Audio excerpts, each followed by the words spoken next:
Alors, toujours sur Tom's Guide Neuralink, Elon Musk fera bientôt le point sur les progrès réalisés. La société Neuralink d'Elon Musk, spécialisée dans l'intelligence artificielle et le cerveau humain, fera une annonce le 28 août. Le PDG l'a lui-même annoncé sur Twitter, sans donner d'autres détails.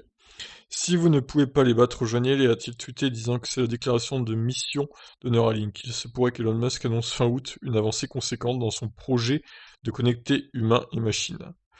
Ah là là, ouais, ça, je trouve ça un peu moyen, ce genre de choses, de connecter humains et machines. C'est vraiment risqué, personnellement. La dernière manifestation de Neuralink a eu lieu il y a un an à San Francisco et la société n'avait encore rien de semblable à un produit, mais elle a fait déjà part de ses progrès dans l'insertion d'électrodes dans les cerveaux de singes et d'humains. Ah, ouais, ok, bon.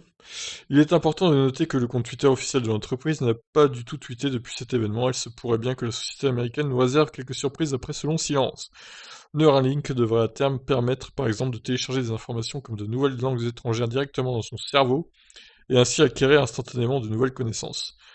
Ah, c'est un peu genre Matrix en fait, là, on part sur du Matrix. Dans une interview, Elon Musk évoquait également la disparition de la langue humaine, car nous pourrions communiquer plus rapidement et de manière plus précise en s'envoyant des informations par la pensée. Donc on part sur de la télépathie aussi. Ok, Elon, toujours fou, Elon, hein. Neuralink, qui a été fondé en 2017, a pour mission de créer des interfaces cerveau-machine à ultra haute bande passante pour connecter les humains et les ordinateurs, bien que cela ne se produira évidemment pas dans un avenir très proche. L'idée est de créer d'abord un implant qui pourrait aider les personnes souffrant de certaines lésions cérébrales, comme un accident vasculaire cérébral ou une lésion cancéreuse, puis de faire évoluer la technologie afin qu'elle puisse être utilisée par des personnes non handicapées.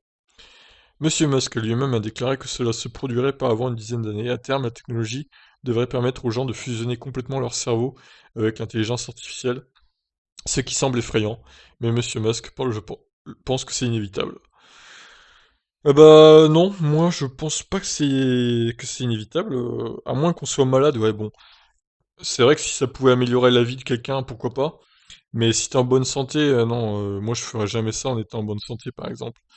Et je pense que se mélanger à un ordinateur, franchement, c'est très très risqué. Et c'est le transhumanisme, je suis pas trop pour, personnellement. Voilà, je suis peut-être un peu vieux jeu, mais je trouve ça un peu risqué. Je vous laisse réagir, qu'en pensez-vous de ce concept de se mélanger à une machine? Allez, ciao.